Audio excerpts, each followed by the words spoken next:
There's a few different things in life that radicalized me personally. I'll talk about one of them. Back in 2017, I moved back to Florida, Orlando specifically, from Houston. I was an AV tech and I started working for this company, and that company just so happened to be setting up for Trump's rally.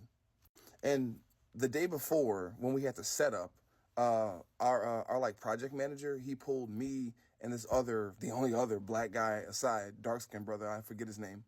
He pulled us aside into the office and was like, hey, we're going to be setting up for Trump. Are you guys cool with that?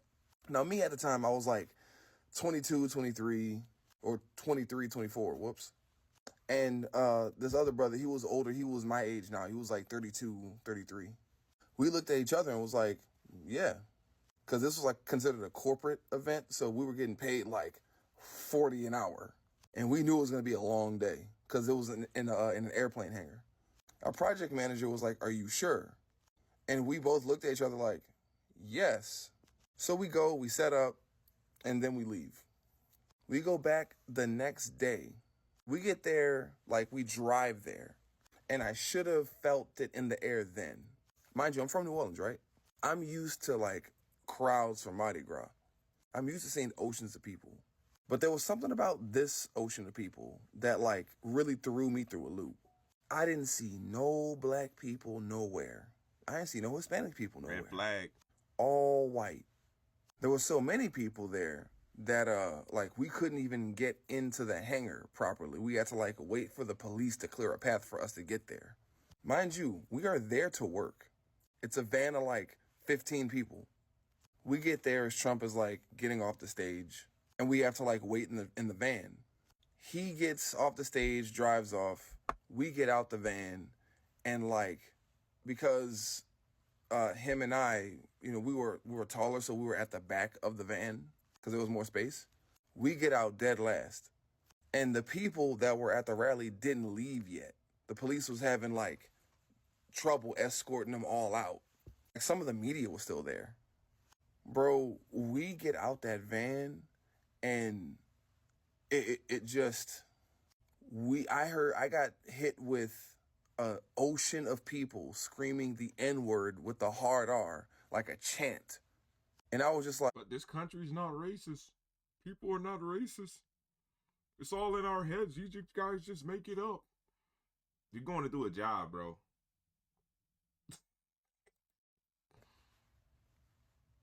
Right. And I guess this brother, he looked at me because he knew I was younger, and he was like, hey, we got a job to do. Mm-hmm. And that like shook me back to reality.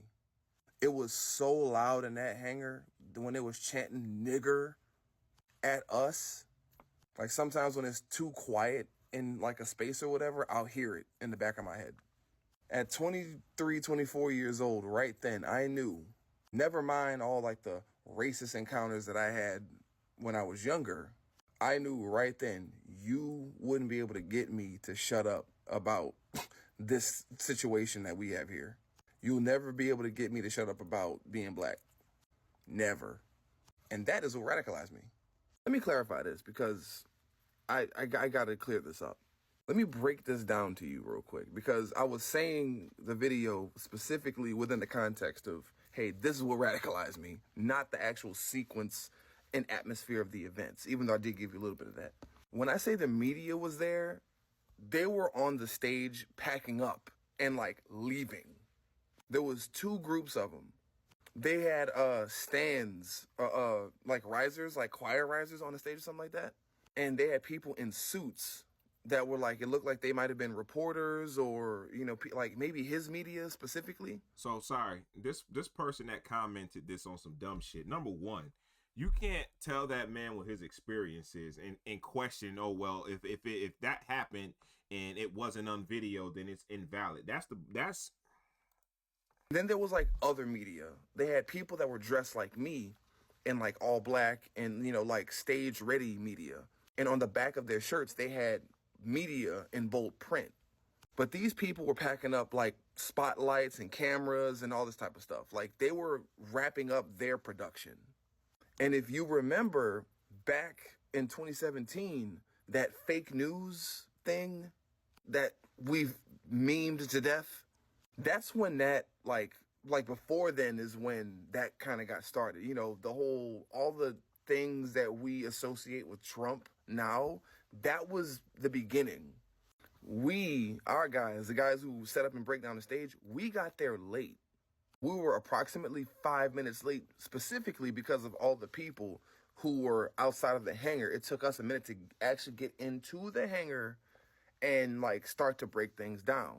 So I need you to picture this. We're coming in, the crowd, which they're taking forever to leave because there's so many of them, and like traffic is being blocked and people aren't, they're not leaving. Like people are like leaving, but like the crowd isn't moving because of how many people. Right. The crowd is leaving, not really moving quickly, and media is packing up. We're coming in. And these chants came from the people inside of the hangar, of which there were at least a few hundred. And remember, the police are trying to escort these people out, and it gets to a point where they have to get from inside the hangar to outside to help the people outside. The people inside the hangar started chanting the N-word at us because they think we're with the media. And at that point in time, Trump's guys were... Right? But that has nothing to do, you see what I'm saying? Because even if they were there with media, bro, like, listen to this shit. Like, not guys, but, you know, his supporters were like anti-press, anti-media from outside. Because remember, these people watched us come in, and they don't know who we are. We're in like an unmarked van. And there were other chants too. There was like, you know, anti-media, fake news, all that type of stuff. We heard these things. And then the N-word chant started. So it wasn't just like we came in, they saw us and started like calling us the N-word. No, there was like a sequence of things. And they didn't really even stop until they saw us taking like the black like tarp that was on top of the metal barricade off. Because we started working in basically within the first couple minutes. So those N-word chants like hung in the air until we started like physically breaking down the stage. Because that's how long it took these people to get out of that hangar. As well as me being like rattled for real, like hearing this while I'm here to do my job. And I don't remember signing like an NDA or anything like that. Maybe other people did, but I don't remember doing it. So I had my phone with me, but I didn't think to record myself. I also I had like an Android. So it never like occurred to me to like record these things and so I could then share it a decade later with you guys. Right. In hindsight, now that I'm telling you guys this, I probably should have, but it just wasn't in my hemisphere. I just wanted to like get through what would end up being like a 12-hour day, you know, and also try to forget it, but obviously I can't. So that's a little bit more detail. Hopefully this helps. Big shouts to this creator, Don Maximo 5. Again, any of these videos that you see with these people that's speaking, I do not own these videos, okay? I have to do the research on the topic, and then I have to bring it all together, right? Number one, right? He said there's a bunch of things in here that I can relate to, and the reason why I made this video is because I have an experience of my own to talk about. Now, before I get these weirdos, right, which I don't understand, right? I don't, when I say people love to plant their flag anywhere, what I mean is, right, if you know this is an environment that you're probably not going to stay in, if you know this is an environment where you don't agree with anything, why are you trying to make yourself a presence in that space? Stop trying to plant your flag everywhere. This is not a channel where you're going to come and plant your right-leaning racist flag. I'm not having it. I'm not having it, right? So I'm going to talk about my experience with this. I used to be the same person that did not care about politics at all whatsoever. I did not participate in voting in 2016. The only time I participated in voting is when my man Obama got in office, bro. That was the only time that I participated, right? And here come the right leaning. Oh, you're a leftist. I'm not. Y'all love to try to put somebody in a box because y'all in a box. I don't have a side. I don't have a political side. I have a moral side. Right and wrong, I have morals. That's the way I was raised. I was raised correctly. I was raised by my grandmother who picked cotton in the South. Understand, we not the same. Understand. That same grandmother then became a Black Panther before she moved to the city that I'm currently residing in now. We are not the same. That shit has been in my bloodline. But what I can say about the whole radicalization part, not all Black people are like this, and I'm only speaking about Black people, right? This can apply to other individuals, Hispanics, everybody else. I'm talking about Black people. The Black people that are not radicalized are the Black people that haven't experienced some shit like what this brother was talking about, right? Going back to what I was saying about never voting and participating in politics before, I did not participate. Now, hopefully it don't freeze up on me. I did not participate in any politics. I didn't care, bro. Like I did not, my mind was not wired. I'm still not, right? But my mind was not wired to be political. I didn't care about any of that shit. I didn't care about any of the policy. I didn't care, bro. I didn't care. That's the honest truth. And this is kind of a story time. 2016, while I was currently working at this spot, right? Never had an issue, right? At the same time, I'm coaching youth football for my son. Coaching youth football. We make it all the way. We make it all the way, and we ended up losing to the one team. We got cheated real bad, but I actually wanted to go the state route instead of regionals because I knew if we had to go and play regionals, youth football, you got to pay for hotels, and fundraising was already crazy. I was already sponsoring 5 kids myself on top of my own child. So I had 5 expenses for kids, and I'm like, damn, man, we go regional. Yeah, that'd be a life changing thing for them, but I really don't got the money for that. But we ended up losing, so we went the state route. Bro, we had to play 2 teams. One team was from New York and New York City or down there, Poughkeepsie, something like that. They were from New York. And we played this other team from Little Falls, right? In Little Falls. I don't know if they was from Little Falls, New York or whatever. I don't know. Right? Now, where we at in Western upstate New York, we ended up going to state route to go play this team, Little Falls, New York. Yo, we traveled down there, right? It was beautiful.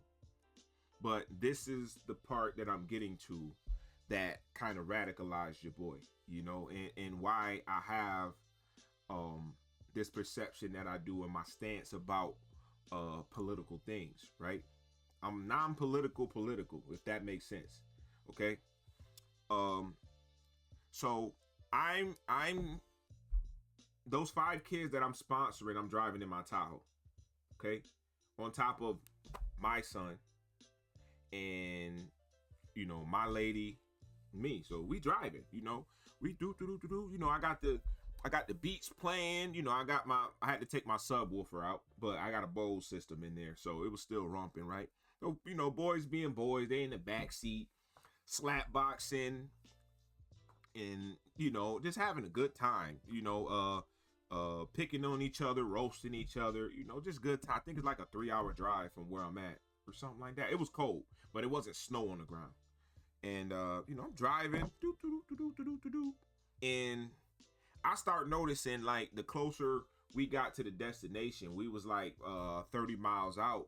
I start noticing it was almost like we were close to PA, if I'm not mistaken, right? And if you are from here going into PA, the PA, when you get to PA, it's the highways, the I don't know what you call them. It's not expressway. They're like 2-lane, but the trees are very vertical. So it's like you're in a canopy all the time while you're driving. It's beautiful if you know, driving to your right destination, right? And there's a whole bunch of racial stuff in PA with the state troopers and all that shit, but this ain't what that about. But we was in the bottom side of New York, and you know, I'm driving and we 30 minutes out, and I just start seeing, you know, like I said, he already in office. I don't care. He's already in office. I'm driving, and I just see, you know, you see a Trump billboard. You see a billboard with him. You see these Confederate flags and all that shit. That shit don't scare me. I can hold my own. That shit don't scare. I'm driving. Not worried about it. Not worried about it. I see a few more. I'm like, we'll be out of, you know, maybe it's a little section where you see it, right? But I really like if it was 2026, me driving through that now, how I feel about it's gonna be way stronger. I didn't really care. It was like, got this dumb dude up here on, you know what I mean? Whatever, you know, all these they just dumb. I'm driving, and then something told me, you know, I just looked in the mirror, the rearview mirror, because I gotta check on the boys. They back there acting a fool. I look in the rearview mirror. So the one kid that we had, I ain't gonna say his name. The one kid that we had was full white, but his stepdad was black. I think he had some black in him, but he was pretty much the white kid. He was a hood white kid, but his mom was like mixed, and his stepdad was black. But whatever, he was the whitest kid we had. If that makes sense. He wasn't light skinned, he was white. But he had some black in him. I think he was like 25%, right? Now, his cousin that he had with him, you know, I think he was like half black and white. But they grew up in the hood, man. You know, we was a hood team going down there. But the vast majority of our kids are black, right? Like 99, 95%, 98% are black. So I look into the mirror, and he's sitting by the window. And I see him like looking out the window, like the white kid, the one white kid, looking out the window, and he red, like he's like crying, but he's not sobbing, if that makes sense. He just got tears rolling. He's like looking out the window. So I'm thinking in my head, one of these, he was a crybaby too. He was athletic. That was my boy. But he was a crybaby. He always used to cry all the time. He was sensitive, but he was a good athlete. Loved the kid. And he's doing well now in high school. And he's like, I'm like, hey, which one of y'all don't hit this boy? Why he back there crying? Which one of y'all don't put your hands on this boy, man? I told y'all leave this boy alone. I start going off, right? I'm just assuming he getting bullied. Everybody like, we ain't nobody touch him. Ain't nobody touch him. Ain't nobody touch him. I'm like, so why he crying then? So his cousin, he was like, coach, he crying because he crying because they gonna kill us. So now I'm like, hold up. Who? I'm like, who? I'm thinking something at home with them they got going on or whatever. I'm like, what you mean kill you? So you know, now me and my lady, we all alert. We like, hold up, what you mean what you mean kill you? Who finna kill you? Ain't nobody gonna kill you. And I hope YouTube don't suppress my video just for me saying that word. But and this is not toward anybody. He's like, you gonna kill us? You gonna kill us? I'm like, yo, what's wrong? I'm like, hold on, wait, who going? He was like, all these racists out here, they gonna. This is the white kid. The white kid. The whitest kid. He's the first one to pick up on this shit where we was. I wasn't even on that. I'm laughing. Man, I ain't worried about that shit, man. You dummies. I'm not worried about that shit. It's like, they gonna kill us. They gonna. He was like, I'm like, who gonna? He was like, all these racists out here, the Trump people. I seen the Confederate flags, the loser flag. I saw it, but I wasn't thinking about that, like I said, my mindset then is not where it is now. So I wasn't on that. I didn't care. And he's like, he was like, they gonna kill us. They gonna drag us into I said, no, they not. I said, hey, ain't nothing finna happen with me. I run everybody over in this truck. I don't care. But what's not gonna happen is something gonna happen to y'all. I promise you that. I made that promise to their parents when I drove them in my own vehicle down to this spot. Right? Okay. So I went and there was a McDonald's that came up. I went over there and got the boys all $1 burger and $1 fry or whatever, right? Like, I ain't really have it like that, bro. I had just enough money for gas. I was making it work. We made it work because I was sponsoring 5 of them. And man, this is a long story, bro. So we get to the field and I find out that my assistant offensive coordinator is not there. So I normally will coach the first 2 quarters and I let him coach the second 2 quarters, right? We had a good balance like that. And he's a lot more, I'm way more strategic and football minded. He likes to call play, which makes it fun because he'll call some stuff that I would never call and it works. So it was fun. We worked it out. So I found out when I got there that my OC wasn't there. Yeah, he like, it's all on you today. You gotta take us home, man. We gotta win this. I'm like, all right, well, I wasn't expecting on coaching the whole game. I do that and then I start helping out on the sidelines, contributing, So he's over there. The head coach at the time. I wasn't the head coach. I was the assistant. So he's over there tending to the kids, organizing them, helping them getting their equipment, this and that and the third. So now I have the book. We normally have a registration guide. So there's a registration book. It's like this thick. There's a registration book with all of the kids' date of births. You have like their physical, every single kid, their physical, their photo that's required by the state in case one of them come up missing or something crazy, and also verify that you have the right kid playing. Their report card, because then if your grade level was under something you couldn't play, it made you invalid, your weight and all that stuff, right? So each kid had probably like 2 or 3 pages. I had 38 kids. So the book is this thick. 38 times 3 is, I don't know what that number is right now. So you have to take the book to go and check in.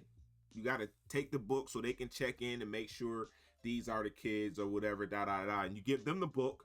You come back to get your kids, and then they come for registration so they can be face verified, and then they step on the scale to see how much they weigh to make sure nobody's overweight. So I take the book over there. Now, mind you, I'm walking up. I got I got on my coaching uniform. I just got on some sweatpants. I got on my coaching hoodie with our name and logo. It said assistant head coach, bow, right there.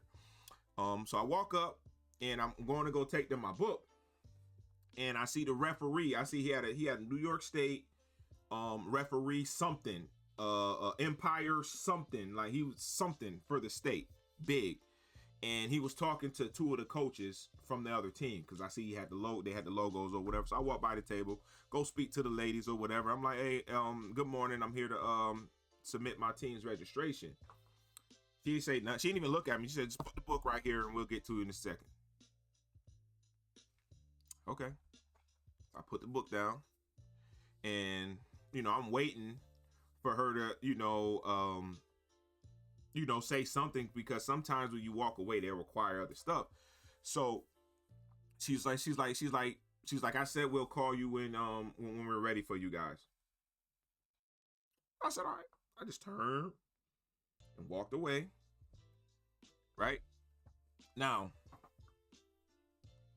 as I'm walking away, like, I would say that group of 4, it was 2 to 4 coaches. I can't really remember, but I remember it was 3 referees. They were standing maybe 5 feet off to the side from the walkway that I was on. So I got to walk by them again. So I just turned around. They were in the middle of talking. I nodded on the way in. So I went to go introduce myself like I always do, and shake the referee's hand, You know, hey man, how y'all doing? You know, X, Y, and Z, right? A good coach would do that. I go over, and the first person that's closest to me is that referee that I'm referring to. I extend my hand. I'm like, hey, good morning. How you doing? He looked at me like this. I had never, when I tell you, I've never had this happen to me in my whole life. I've been around white people my whole life. He looked at me, and I'm going to try to do it right on the computer. He looked at me like this.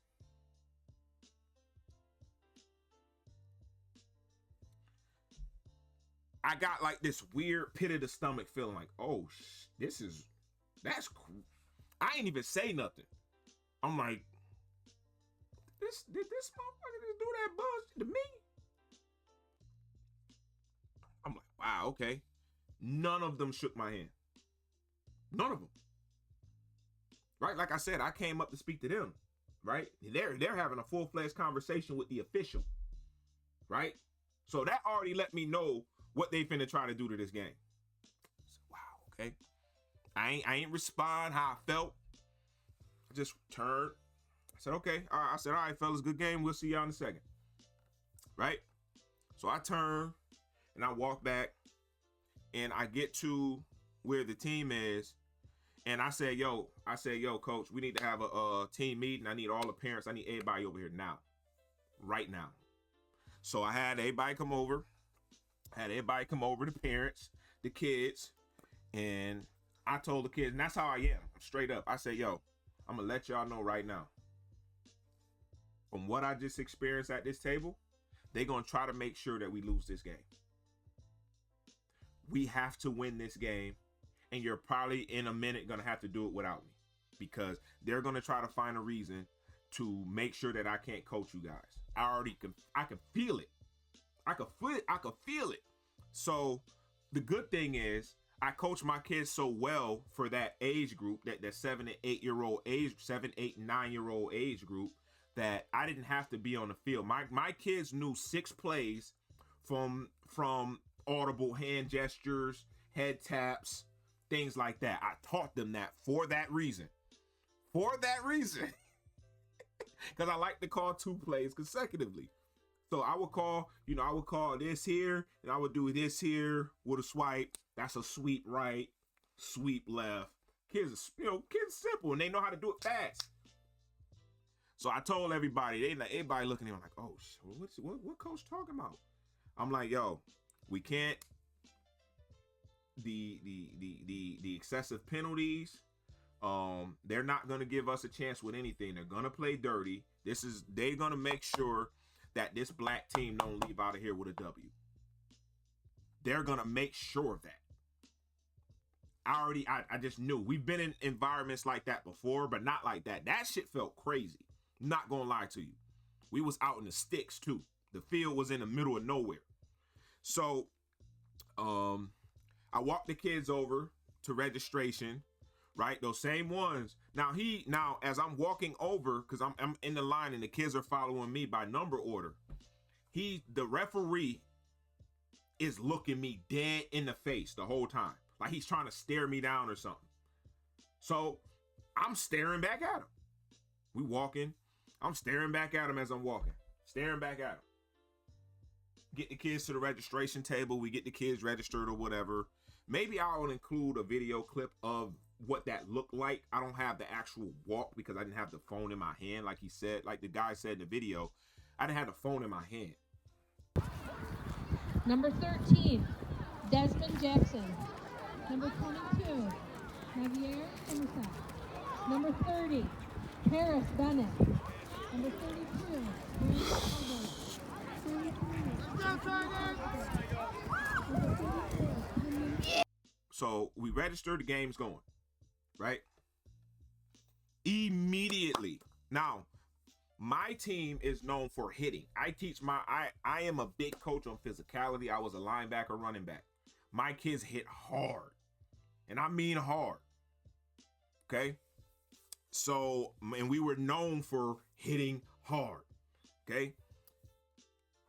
First play, one of my kids smacked one of their kids. Head up, collision. Flag in the air. They said face mask. And it's funny because the kid hit him so low, there's no way he could have grabbed the face mask. They just didn't like the way the black kid hit him. Smacked him. Whack. Boy started crying, got up or whatever, flag. So I'm like, yo, this about to be a crazy game. Long story short, I'm going to speed the game up. Right? We're up. And in that first half, we scored 4 touchdowns. They only counted 1. They called 3 touchdowns back. 3. Okay? 3. They penalized our team all the way to where our back was on the goal line. They pretty much walked them to a touchdown. Penalty after penalty, bro. I've never seen nothing like that a day in my life, bro. Walked them all the way down. Halftime comes. Boom, right? Score 7-7. Even though we scored 4 times total, we only got 1 touchdown. Okay? I'm already pissed off. So all the other you had parents on the sideline, coaches, they all got their phones out. You know, I had a little it was a Android Flex. It was an LG phone and you could bend it. It was an LG phone. So I just wanted to get a picture of the panoramic because we were kind of like in a mountain. You know, it was beautiful. It had the beautiful fall foliage. If I find a video, if I still got one of them, I'll try to put it into the video. Right here.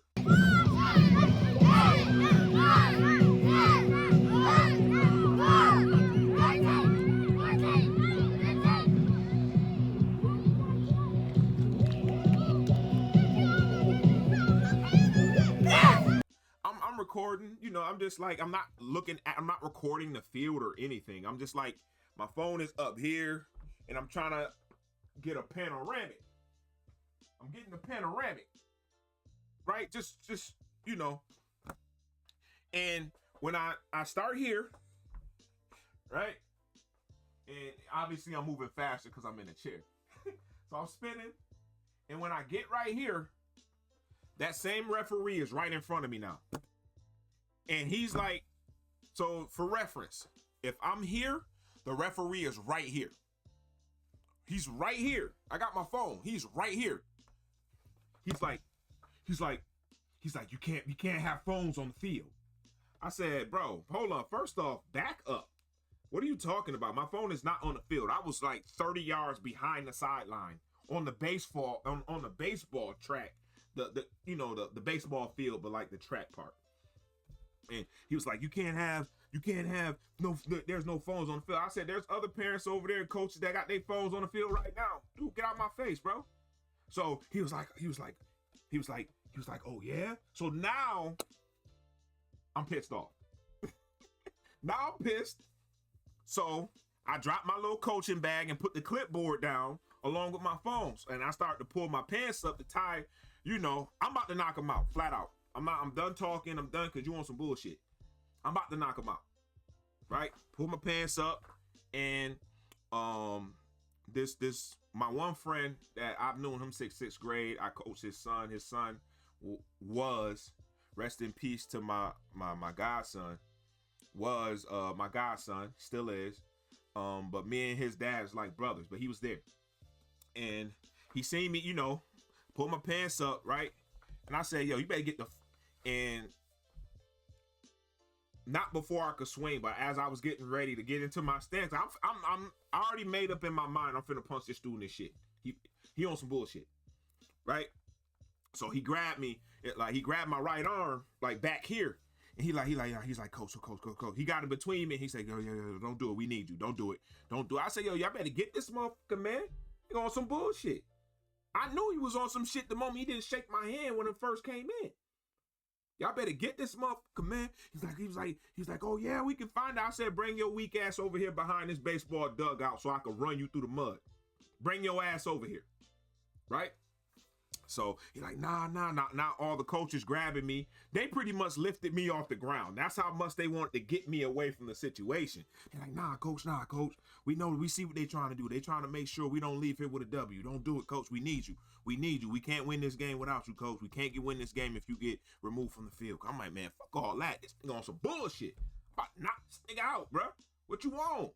So, long story short, second half come. The officials told the head coach that I can't coach the from the sideline, bro. I can't coach from the sideline. I can't coach my kids no more. From him getting in my face that way, for the same thing that other parents are doing, he came and said that I can't coach the rest of the half. I can't coach the kids. Now remember, I don't have a second, my assistant offensive coordinator is not there. Right? So that indefinitely puts us in a position where our kids are going to lose the game. But I had 4 other kids. 3 of them that was in the car with me that day. 4, maybe 5. I had 5 kids. The team was ran around. They knew everything. Everybody else just had to line up and go straight. Go put your hands on somebody. I had to call the plays from 50 feet away from the sideline. Because he banned me from the sideline. Because I was because he knew what he was doing, right? Call the plays. We scored a total of 9 touchdowns. And it came down, we won because I had to tell the kids to not block. Everybody, as soon as he get the ball, put your hands in the air. They can't call holding. They can't do nothing. Put your hands in the air. Put your hands in the air. He ended up scoring. They still tried to call it back. We scored 9 times. 9. We scored 9 touchdowns. We won by 7. That day right there, this politics shit is real. This racism shit is real. It is real. You can try your best to not associate with it, hide from it, not address it. Eventually, as someone in the comments said, if you don't F with politics, politics will F with you. Right? And not even politics, that's racism, politics, all that. If I was down there with a 95% white team, they would have did the same thing to me. Right? And I don't know if y'all know this or not, but a lot of them that are like that come from those areas, they see y'all white people that are in proximity with us the same way they see us. The same way. They don't see you as one of them. You're not one of them. That shit right there, that shit hurt me so bad. I'm not gonna lie, bro. That was the first time that I actually cried from something that wasn't physical, from another person. That shit had me so mad. Because I felt like I couldn't do anything. I felt helpless. I felt like I couldn't help the kids. You know what I'm saying? That shit hurt so bad because I did everything right. You know, I'm dressed appropriately. I tried to go and greet the referees. I played by the rules. You robbed us. You robbed us of 7 touchdowns. You robbed us because you were that racist. Because oh yeah, also I didn't mean to mention, after the game he took off his officiating cap that he had. It was something conservative. Him and so they knew each other. I don't know, bruh. I don't know. I'm suspect with that shit. But that shit hurt so bad. I said, yo, I will never, ever be that unaware or that unguarded ever again. Ever. And ever since then, I've done my due diligence. I've never been that hurt before. That shit effed me up, bro. I had to really question, was all white people like this? Is this really how they, you know what I'm saying? Like I really went through some shit. That shit traumatized me to this day. To this day.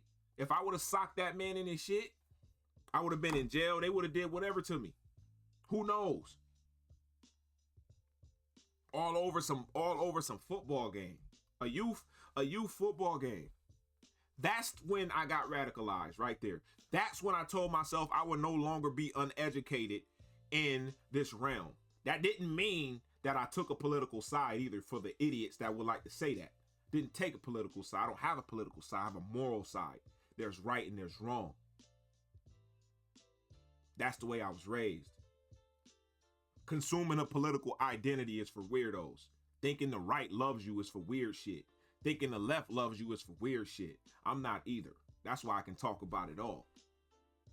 But that's my personal experience.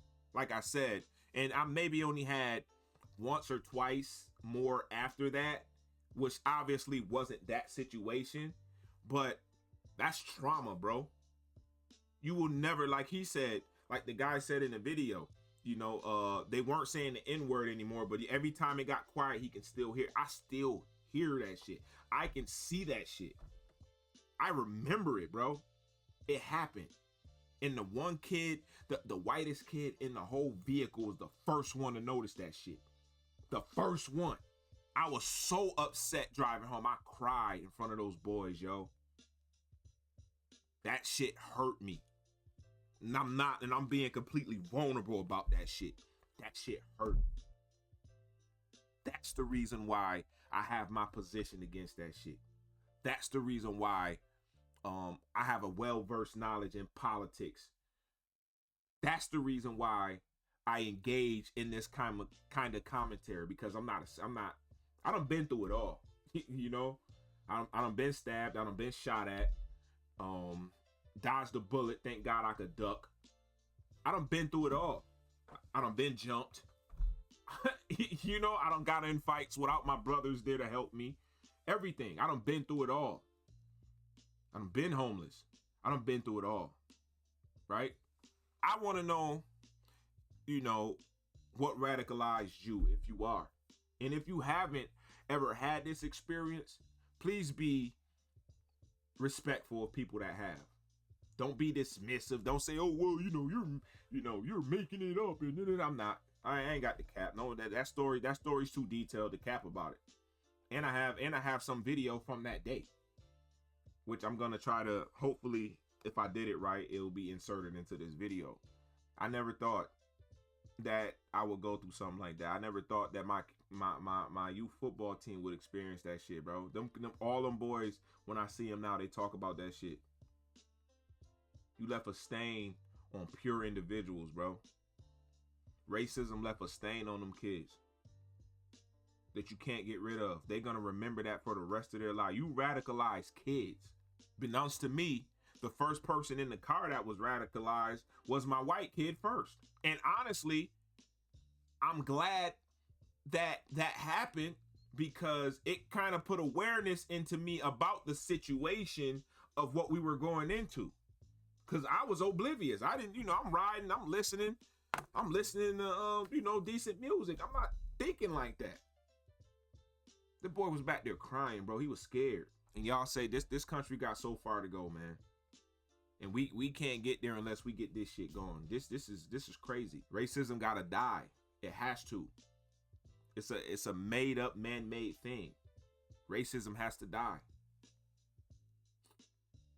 Or you're gonna have more radicalized people that literally aren't trying to hear none of that shit. I'm sorry I'm cussing so much, and I really hope YouTube doesn't censor or try to minimize the reach of this video. This is a real story, bro. Had I opted the right way, I kind of wish on the other end that I took the regional route and we could have just traveled. I would have had to fundraise and go into debt, but it would have been more worth it, in my opinion, to go that route and have those boys in a safer environment than to go to the state route that we did and end up in the situation that we did. I would have loved to do that for them. That would have been a life-changing experience too. But we went to a youth football game and our kids got radicalized because of it. Yeah, they got exposed to racism. They got exposed to favoritism. They got exposed to bias. They got exposed to hate. They got exposed to, you know what I'm saying? Why? Now, like I said, I honestly believe if I had a 98% white team from the city, they would have did the same shit. And I want y'all to understand, they view us all the same way. Yes, I'm black. So the only thing they got to carry leverage with is the N-word. But they literally look at y'all that's not on their team the same way they look at us. We're not the enemy. They are. We are not the enemy. Black people have never been the enemy. We've never been the enemy. They are. They are the ones that put people against people. They are the ones that make people think there's a superiority complex with certain individuals. They are. You inner city white people that they look at y'all, these people, these conservatives on the right, they look at y'all the same way they look at us. They look at y'all even weaker. Because the first thing they call you is a leftist. That's the end of my story. I want to know in the comments below, and for those individuals only, what radicalized you? And you don't have to be black in order to be radicalized in general. What radicalized you? What situation occurred where you were radicalized? Leave your story in the comment. I'm gonna read it. I mostly get. I have a 98% comment response rate. Leave it in the comments, guys. I appreciate everyone here. This channel's growing fast. Thank you so much. Yeah, we keep this up, I ain't gotta cut grass no more. We keep this up, I ain't gotta cut grass no more, bro. Thank you all for listening. Thank people for being patient and understanding. All right, peace and love. And the only way we get to the future is by helping each other, not tearing each other down. Black people are not the enemy here. We're not. We just respond. All right. Ayo Bassel TV, like, comment, share, and also please hype the video. Press the hype button, man. Give me at least, you have 3 hypes a week. Give me one of those, man. You know what I'm saying? Give your boy one. Make some room for the small YouTubers. Kai Cenat and all them, they done made millions on this shit, man. Let me get a couple hundred. You know what I'm, let me, you know, I got some good content. It's all right. I'm gonna get better. Like, comment, share. See y'all the next one. Peace.